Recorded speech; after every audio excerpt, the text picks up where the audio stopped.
Cerita dimulai dengan memperlihatkan seorang gadis SMA yang saat ini bekerja sampingan sebagai penjual kaset. Di depan toko tersebut, ada seorang pria yang terus melihat ke arahnya. Nam Si-Hon pun menarik In-gyu masuk ke dalam toko. Tujuannya tentu saja untuk membantunya mendekati gadis ini. Ya.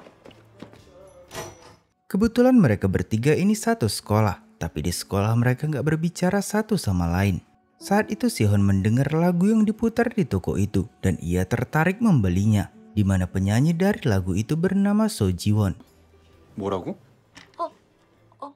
Tapi kebetulan kaset tersebut sedang habis, jadi gadis ini meminta Si-Hon meninggalkan nama dan nomor HP-nya. Tahun demi tahun berlalu, kini kita tiba di masa sekarang, tepatnya di tahun 2023. Di sana kita diperkenalkan dengan seorang karyawati bernama Han Jun-hee. Diketahui sudah setahun ini Jun-hee menjomblo. Teman-teman kantornya sering mengenalkannya dengan pria lain. Tapi Jun-hee sepertinya belum bisa membuka hatinya. Hal itu bukan tanpa alasan, karena diketahui kekasih Jun-hee yang bernama Ko Yeon-jun tewas tahun yang lalu akibat kecelakaan pesawat. Dulu ketika Yeon-jun masih hidup, pernah suatu waktu Jun-hee menyampaikan kalau dia ingin bekerja ke New York. Tentu saja Yeon-jun merasa berat melepas kekasihnya pergi, meskipun Jun-hee hanya 1 tahun bekerja di sana. Yeon-jun bahkan berencana untuk berhenti bekerja agar bisa ikut bersama Jun-hee ke New York. Di depan gereja, Jun-hee sempat disapa kakaknya Yeon-jun. By the way, sampai sekarang belum ada informasi pasti tentang kematian Yeon-jun, karena sampai saat ini jasadnya belum ditemukan. Jadi sampai sekarang Jun-hee sebenarnya percaya kalau Yeon-jun masih hidup. Hari ini tepat 1 tahun setelah kejadian jatuhnya pesawat tersebut. In-young sempat melihat tangan Jun-hee dan ia bertanya kemana cincin pemberian Yeon-jun. Di mana setahun lalu sebelum Jun-hee pergi ke New York, Yeon-jun sempat merayakan hari ulang tahunnya dan memberinya hadiah semacam kotak perhiasan, di mana Yeon-jun sendiri yang membuat hadiah tersebut. Tapi saat belum sempat melihatnya, Jun-hee tiba-tiba berkata agar Yeon-jun gak meninggalkan pekerjaannya hanya karena ingin ikut ke New York. Apalagi Jun-hee cuma pergi 1 tahun. Jun-hee juga berkata agar Yeon-jun tetap bekerja di sini dan mulai menabung agar bisa membeli apartemen. Supaya nanti saat mereka menikah, mereka gak bertengkar karena masalah ekonomi. 넌 그런 것들만 중요해? 그럼 그런 게 중요하지 뭐가 중요해? Kemudian Jun-hee pun mengecek hadiah tersebut. Dan ternyata memang benar, di kotak itu terdapat tempat rahasia yang di dalamnya tersembunyi cincin pemberian Yeon-jun. Pernah satu waktu, gadis penjual kaset ketinggalan bus ke sekolah. Saat yang sama, Si-Hon dan In-gyu kebetulan lewat. Si-Hon kemudian menawarkannya naik ke skuter In-gyu. Namun meskipun naik skuter, mereka tetap terlambat. Juga mereka ketahuan membawa skuter ke sekolah, yang sebenarnya hal itu dilarang. Jadi mereka pun dihukum jalan jongkok keliling lapangan. Hari ini, tepat 1 tahun jatuhnya pesawat tujuan New York yang kabarnya menewaskan seluruh penumpang di pesawat. Diketahui kecelakaan itu disebabkan oleh kerusakan mesin pesawat.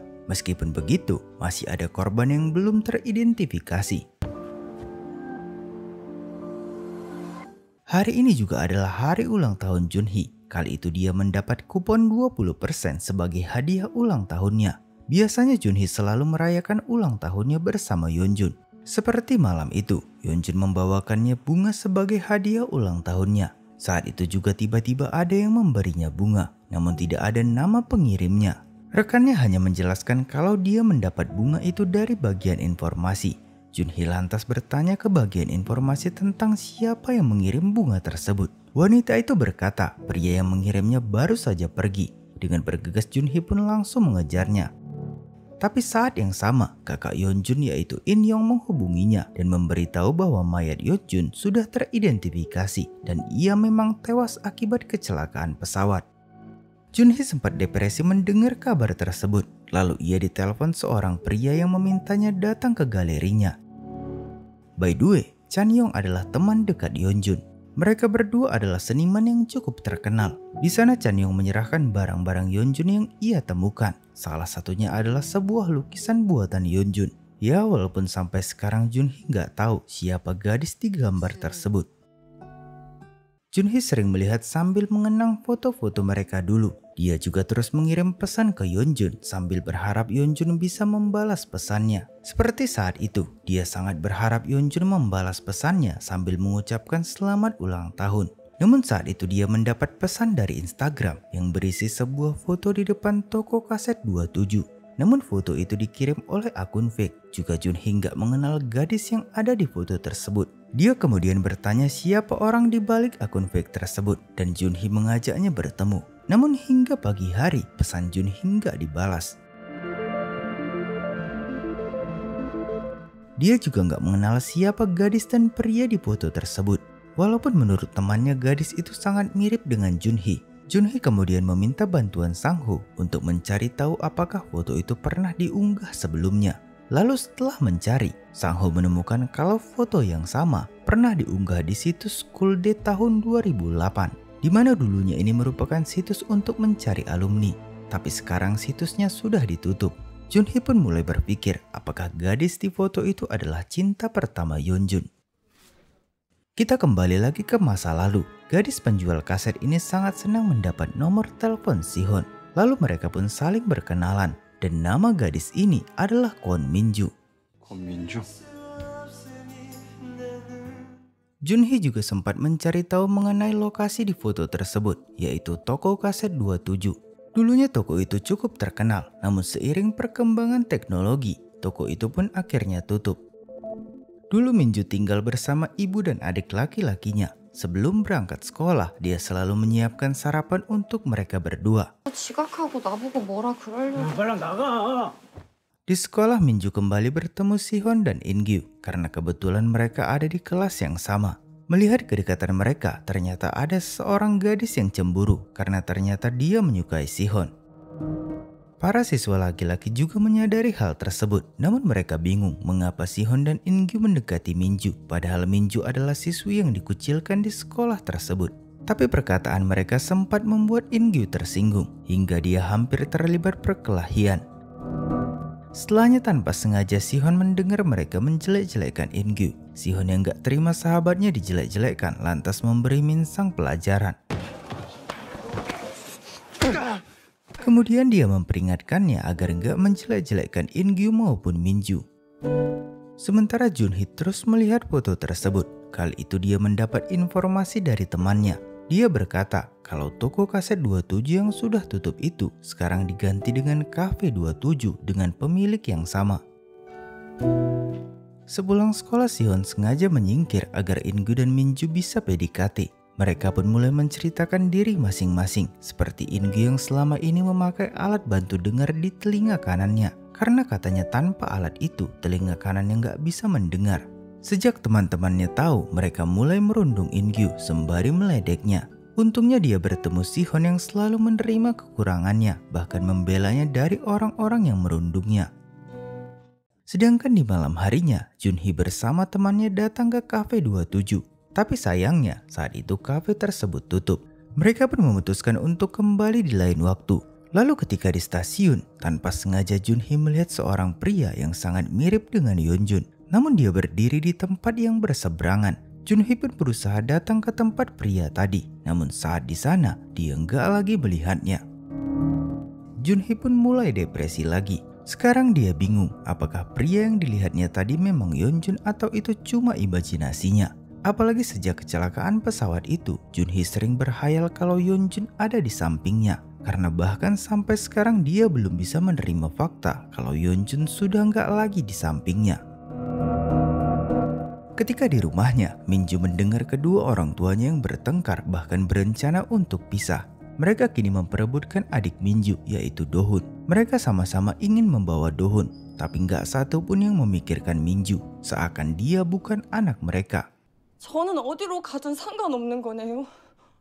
Sihon yang kebetulan lewat sempat menghampirinya dan bertanya mengapa ia menangis. Minju pun mulai menceritakan tentang orang tuanya yang menurutnya lebih menyayangi adiknya. Dari kecil mereka selalu merayakan ulang tahun Dohun dan memberinya hadiah. Sementara mereka bahkan gak ingat hari ulang tahun Minju. Kemudian Sihon juga menceritakan masalahnya, di mana dia akan pindah ke Amerika saat libur kenaikan kelas. Hal itu karena krisis moneter yang membuat restoran milik orang tuanya bangkrut, jadi dia dititipkan pada kakeknya di sana. Sihon juga sengaja nggak memberitahu In-gyu, dia hanya meminta agar Min-ju bisa akrab dengan In-gyu walau tanpa dirinya.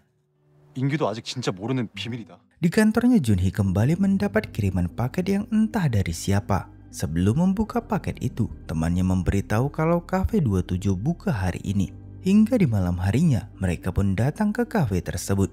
Di sana mereka langsung menemui pemilik kafe itu. Saat melihat Junhee, pemilik kafe itu mengira kalau dia adalah Min-ju. 민주, Junhee kemudian menunjukkan foto ini. Bapak ini berkata, dialah yang mengambil foto itu.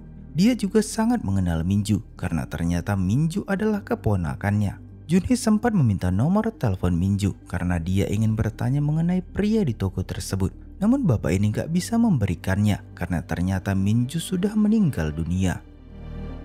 Pernah satu waktu ketika toko sudah tutup, teman-teman Min-ju merayakan hari ulang tahunnya.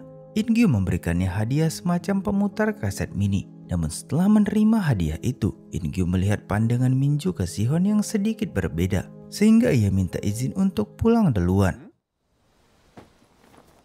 Dan ternyata memang benar, sepertinya Min-ju lebih nyaman ketika bersama Sihon. Setibanya di rumah, Min-ju memberikan kaset pesanan Sihon yang di dalam kaset itu berisi tulisan. Min-ju juga menceritakan tentang harapannya saat ia meniup lilin ulang tahunnya tadi, di mana tadi dia berharap agar suatu saat nanti Sihon bisa menyukainya, seperti dia yang ternyata sudah lama menyukai Sihon. Namun Sihon yang menjaga perasaan sahabatnya berkata bahwa sampai kapanpun dia gak akan pernah menyukai Min-ju. 좋아하게 될 일은 없을 거야. By the way, Min-ju meninggal di tahun 1998 dan foto itu juga diambil di tahun yang sama. Sedangkan di tahun 98, Yeonjun masih kelas 4 SD dan berusia 11 tahun. Jadi Naun menyimpulkan mustahil jika laki-laki di foto itu adalah Yeonjun. Setelah cintanya ditolak mentah-mentah, Min-ju merasa sangat depresi. Apalagi ia melihat rumahnya yang sangat berantakan dan semua orang di rumah sudah pergi. Min-ju kemudian menghubungi pamannya dan menjelaskan bahwa ibu dan adiknya sudah pergi dari rumah. Di tengah perjalanan, Junhee sempat membuka hadiah yang ia dapat tadi, yang ternyata berisi pemutar kaset mini, beserta kaset yang sama yang pernah Min-ju berikan ke Sihon. Sementara itu Min-ju terus berusaha mencari ibu dan adiknya. Dia berusaha menyetop angkutan yang lewat hingga tiba-tiba ia mengalami kecelakaan. Sementara di sisi Junhee, dia kembali mengirim pesan ke Yeonjun sambil berharap kalau saat ini Yeonjun bisa berada di sampingnya. Hingga tiba-tiba waktu seakan berhenti berputar.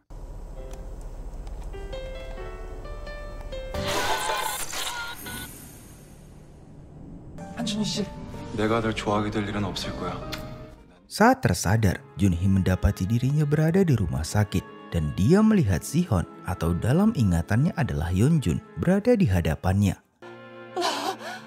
연준이 맞지? Sihon jelas kebingungan karena Min-ju memanggilnya Yeonjun. Sementara Junhee belum sadar kalau dia masuk ke tubuh Min-ju dan berada di tahun 98. Mungkin kita bertanya, jika Junhee pindah ke tubuh Min-ju, lantas di mana Min-ju yang asli?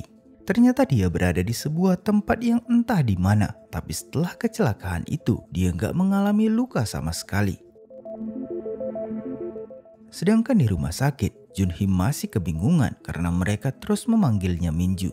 Lalu tiba-tiba ingatan Min-ju masuk ke otaknya, sehingga Junhee bisa mengenal In-gyu. Junhee kemudian bertanya tanggal berapa hari ini, dan In-gyu memberitahu kalau sekarang tanggal 15 Juni tahun 1998. Mendengar hal itu, Junhee sangat kebingungan. Tapi entah bagaimana ingatan Min-ju bisa ada di kepalanya. Dia bahkan ingat saat mereka merayakan ulang tahun Min-ju di depan toko. Juga saat ia mencari ibu dan adiknya sebelum sebuah mobil menabraknya. Beberapa waktu kemudian, Junhee atau Min-ju pulang ke rumah. Dia melihat keluarganya yang sangat santai padahal dia sedang koma di rumah sakit. Dia pun lantas memarahi mereka semua, termasuk adiknya yang sangat santai dengan gamenya. Perubahan sikapnya itu sempat membuat keluarganya heran, karena selama ini yang mereka tahu Min-ju adalah anak yang pendiam dan gak pernah marah. 시원이는 Kemudian dokter pun memeriksanya, juga bertanya beberapa hal mengenai Minju atau Junhee. Junhee terpaksa berbohong dan berkata bahwa nama dia adalah Kwon Minju yang berusia 18 tahun. Orang tuanya berkata bahwa polisi akan datang menginterogasinya karena kata ibunya, Minju gak mengalami kecelakaan lalu lintas. Saat ditemukan, dia dalam keadaan pingsan dan kepalanya berdarah. Menurut polisi, berdasar luka di kepala Minju, seorang memukul kepalanya dari belakang dengan benda tumpul. Di tempat lain, In-gyu terlihat kesal dengan Sihon karena ternyata dia menyaksikan serta mendengar saat Minju menyatakan cintanya ke Sihon. Namun In-gyu marah bukan karena cemburu dengan Sihon, melainkan dia marah karena Sihon menolak cinta Minju. Karena menurutnya, Minju celaka karena depresi akibat cintanya ditolak. Keesokan harinya, Junhee atau Minju diizinkan pulang dari rumah sakit. Meskipun dia mendapat ingatan Minju, tapi nggak semua ingatan Minju yang ditransfer ke kepalanya. Contohnya dia nggak mendapat ingatan Minju tentang rumah ini. Juga selera Minju yang hobi mengoleksi kaset. 내가 이런 옷을 입고 다녔다고? Junhee juga menemukan buku diari Minju. Di sana tertulis pengalamannya saat masuk sekolah itu, di mana Minju kesulitan beradaptasi dengan murid-murid lain. Apalagi tiap semester mereka diroker ke kelas lain, sehingga teman sekelas Minju terus berganti. Hingga Minju bertemu Sihon yang katanya selalu bisa membuatnya tersenyum. Beberapa waktu kemudian, polisi datang dan menginterogasinya. Polisi itu bertanya apakah Minju mengenal orang yang menyerangnya. Namun Junhee atau Minju bahkan gak tahu kalau dia diserang. Yang dia ingat dia tertabrak mobil di satu tempat. Tapi kata polisi, lokasi yang Minju katakan sebagai lokasi ia tertabrak itu cukup jauh dari lokasi Minju ditemukan. Sampai saat ini, polisi menyimpulkan bahwa Minju gak mengalami kecelakaan. Karena dari luka di kepala terlihat bekas pukulan benda tumpul. Juga gak ada luka di tubuh Minju yang terlihat seperti bekas tabrakan. Junhee pun sempat bingung karena yang ia tahu Minju gak punya musuh. Dia juga sempat melihat pemutar kaset yang sama di sini dan di dunianya di tahun 2023. Lalu Sihon menemuinya sambil membawakannya makanan. Sihon juga sempat meminta maaf atas perkataannya yang pernah berkata bahwa dia gak akan pernah mencintai Minju. Tapi Sihon melihat banyak sekali hal aneh dari Minju karena yang dia tahu Minju adalah anak yang pemalu, sangat berbeda dengan yang dilihatnya saat ini. Terlebih lagi, Junhee atau Minju terus memanggilnya Yeonjun sehingga dia pun bertanya siapa sebenarnya Yeonjun. Kemudian Junhee atau Minju pun menceritakannya bahwa sebenarnya dari awal siuman dia sendiri bingung siapa dia sebenarnya. Dia merasa seperti terbangun dari mimpi yang panjang. Yang dia ingat dia adalah Junhee, gadis yang tampil apa adanya dan mudah berbaur dengan orang lain. Namun di dunia ini dia adalah Minju, seorang gadis yang dikenal pemalu dan sulit mendapat teman. Yang dia tahu juga pria yang di depannya bernama Yeonjun, bukan Sihon.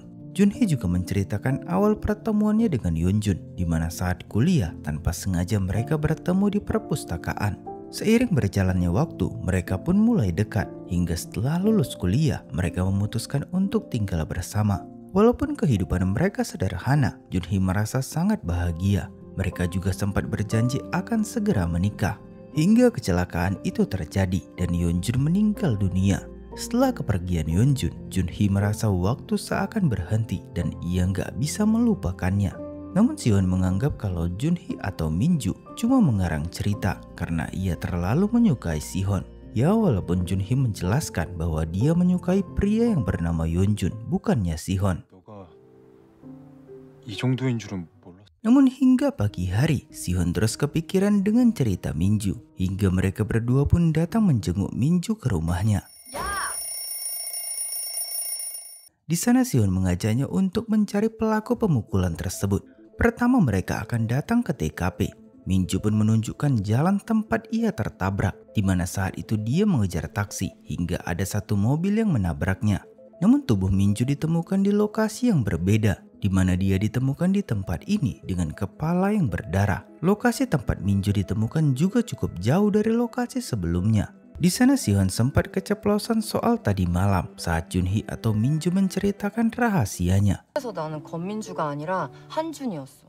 Lalu ketika In-gyu mengantarnya, dia pun bertanya tentang cerita tersebut. Junhee pun terpaksa menceritakannya secara singkat. Dia berkata saat koma dia bermimpi kalau nama dia adalah Junhee dan Sihon bernama Yeonjun, yang mana mereka berdua saling mencintai. Berdasar cerita itu, In-gyu menarik kesimpulan berarti yang disukai Junhee adalah Yeonjun bukan Sihon. Dan tiba-tiba dia menyatakan cintanya. 나 너 좋아해. Rasa suka itu berawal saat dia melihat Minju yang meratapi nasibnya karena selalu dikucilkan. Oh iya, In-gyu ini punya kelebihan di mana dia bisa membaca gerak bibir seseorang. Dari situ In-gyu mulai menyukai Minju karena menurutnya mereka punya kisah hidup yang tragis. In-gyu juga berkata bahwa dia nggak berharap Minju menjawabnya sekarang karena dia hanya ingin Minju tahu perasaannya. 의미 있는 사람이라는 걸 네가 알았으면 했어. Perlahan-lahan, Junhee pun mulai terbiasa dengan kehidupan barunya. Perlahan-lahan juga, dia bisa menerima fakta bahwa namanya adalah Minju. Dan inilah dunia tempatnya berasal. Sementara dunianya yang dulu mungkin hanya sebuah mimpi panjang saat ia koma. Suatu waktu, mereka berdua mampir di toko kaset 27. Saat itu Sihon memainkan kamera milik Paman Minju. Hingga akhirnya dia sempat dimarahi oleh Paman Minju. Kemudian mereka bertiga berfoto di depan toko tersebut. Dan inilah awal mula foto itu diambil. Seperti cerita Paman Minju bahwa dia sendiri yang mengambil foto tersebut. 하나, 둘, 셋. Seiring berjalannya waktu, Minju mulai lupa tentang mimpinya saat koma. Hal yang masih belum ia mengerti, terkadang dia melihat Sihon sebagai Yeonjun, pria yang katanya adalah cinta sejatinya di dalam mimpinya. Suatu waktu polisi mendatangi Minju, di mana mereka berhasil menemukan satu barang bukti di TKP, yaitu alat bantu dengar. Tiba-tiba Minju teringat saat ia hampir tertabrak mobil, ada seseorang yang menyelamatkannya. Tapi orang itu seperti ingin memperkaosnya sehingga Minju melarikan diri. Dan tiba-tiba saja kita kembali lagi ke masa sekarang bersama Junhee yang ketiduran di dalam bus. Dia pun sangat kebingungan karena apa yang dia alami tadi seakan nyata. Dengan rasa bingung, Junhee melihat foto tersebut dan menganggap kalau yang dialaminya tadi hanyalah mimpi. Ketika melihat ponselnya, dia melihat semua pesan yang dikirim ke Yeonjun sudah dibaca. Lantas dia menghubungi nomor Yeonjun. Dan yang mengejutkan, ternyata nomornya aktif. Dan ternyata pria yang selalu mengikutinya inilah yang membaca pesannya. Entah apakah dia Yeonjun yang asli atau bukan. Saat yang sama, Junhee menghubungi ponsel itu. Namun pria ini gak sanggup berkata apapun. Yang ternyata selama ini Yeonjun tinggal dengannya. Yeonjun juga ada di dalam bus yang sama dengan Junhee, di mana saat itu dia melihat Junhee yang memutar kaset pemberiannya. Dan itu juga pertama kali Yeonjun menghidupkan HP-nya dan membaca semua pesan dari Junhee. Saat yang sama, Junhee kembali menghubunginya, tapi kali ini Yeonjun gak menjawab, lalu berkata, 원래 계획대로 가야 돼요.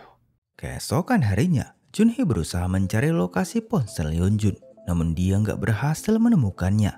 Dia juga menceritakan kejadian tadi malam pada temannya. Mereka pun mulai membuat-buat hipotesis mengenai kemungkinan yang mungkin terjadi, seperti nomor Yeonjun dipakai orang lain dan lain sebagainya. Lalu Naeun menyarankan untuk memakai jasa hacker di kantor itu untuk menemukan lokasi ponsel tersebut. Setelah mencari, ponsel itu ditemukan di Cafe 27.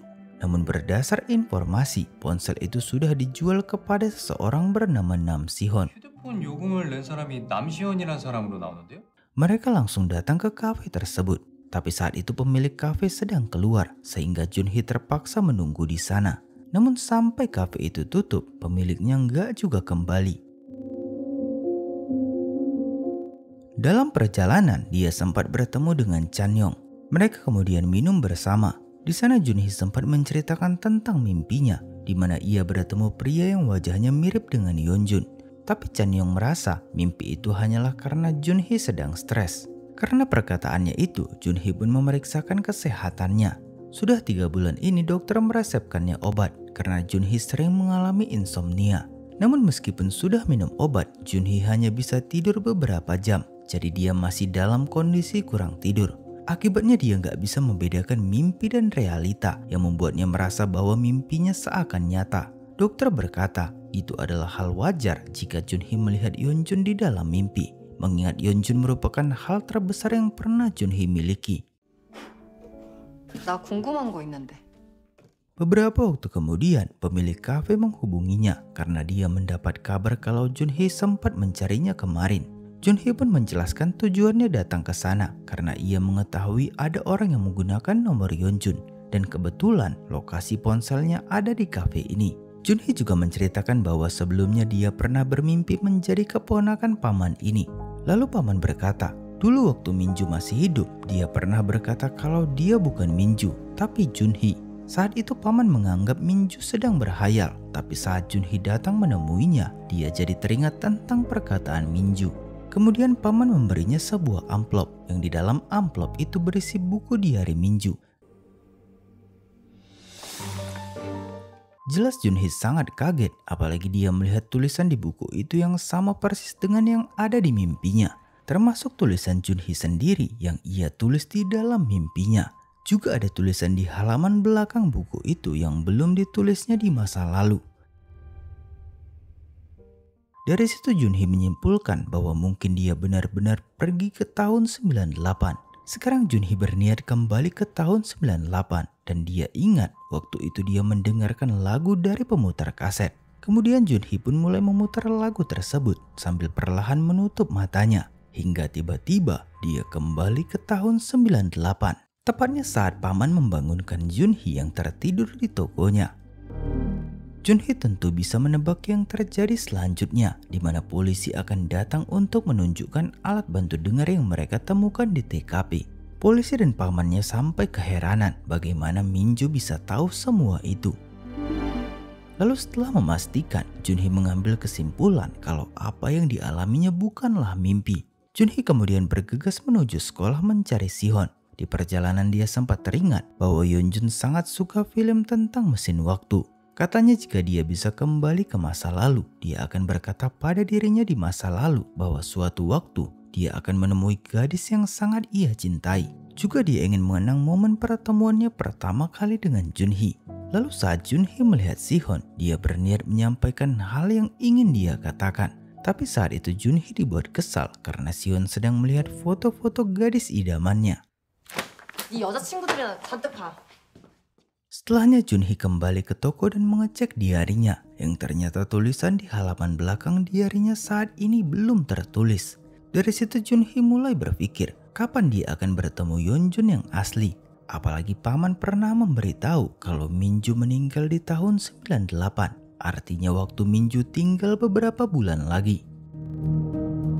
Di tempat lain, In-gyu dan Sihon sedang membantu nenek In-gyu membersihkan tokonya. Di sana Sihon sempat bercerita kalau tadi Minju menemuinya sambil menangis. Jadi sekarang dia mengajak In-gyu untuk menemui Minju. Tapi In-gyu berkata kalau dia mau menemui Minju sendirian. Apalagi dari awal dia yang mengincar Minju, tapi dia melihat Minju yang lebih tertarik pada Sihon. In-gyu bahkan sampai memohon agar Sihon menjauhi Minju. Mungkin dengan begitu Minju bisa melupakan Sihon dan perlahan menyukai In-gyu. 야, 그 말은 좀 그렇다. Lalu saat Minju menutup tokonya, In-gyu menawarkan untuk mengantarnya pulang. Tapi sepanjang jalan Minju gak terlihat bahagia sama sekali. Begitu pula dengan Sihon yang terpaksa mengiyakan perkataan sahabatnya untuk menjauhi Minju. Padahal sekarang dia mulai punya perasaan ke Minju. Sementara itu Junhee merasa gak ada gunanya dia ada di dunia ini jika ia gak bisa bertemu Yeonjun. Dia pun mencoba kembali ke dunianya dengan cara yang sama. Namun sepertinya cara serupa gak berlaku di sini. Sedangkan di sekolah, In-gyu terlihat mulai menjauhi Sihon. Dia bahkan gak memberikan bola padanya, yang akhirnya membuat Sihon emosi dan mereka hampir terlibat baku hantam. Ketika jam pulang sekolah, Sihon langsung bergegas menemui Minju. In-gyu sempat mencegahnya, namun Sihon tetap bersikeras akan pergi menemui Minju. Saat itu Junhee masih berusaha untuk kembali, hingga tiba-tiba Sihon datang. Lalu dia pun mengajak Junhee ke satu tempat yang cukup jauh. Saat tiba di lokasi, Sihon sempat bertanya mengapa Minju kemarin menangis saat menemuinya. Tapi Minju nggak menjelaskan alasannya. Kemudian Sihon pun menjelaskan maksudnya mengajak Minju kemari, bahwa pada awalnya dia ingin menjodohkan Minju dengan In-gyu. Tapi seiring waktu, malah dia yang lebih dekat dengan Minju.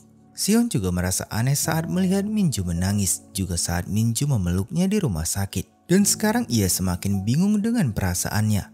Sementara Junhee juga merasa aneh, karena yang dia tahu Sihon bukanlah Yeonjun. Tapi dia merasa wajah, suara, bahkan cara tidur Sihon sangat mirip dengan Yeonjun.